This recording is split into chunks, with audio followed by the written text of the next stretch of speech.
On n'est pas là pour parler de sexualité comme on va parler à des élèves de 15 ans. On est là pour mettre les bases. Je le compare souvent à la sécurité routière. On met pas un enfant de 3 ans derrière le volant, c'est certain.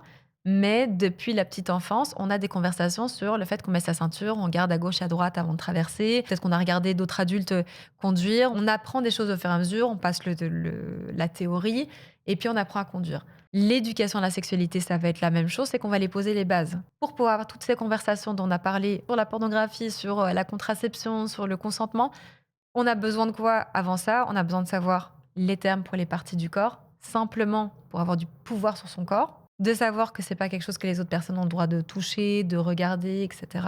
Donc on fait pas mal de prévention. On explique aussi simplement le fait que les autres personnes ont des limites. On parle des sentiments, beaucoup des émotions finalement, de se faire confiance. Si je suis mal à l'aise, comment est-ce que je me sens? Ah ok, quand je suis mal à l'aise, je me sens comme ça. Là, quelles sont mes ressources en tant qu'enfant? C'est pas Internet. Donc, qui sont les adultes ressources à qui je peux parler?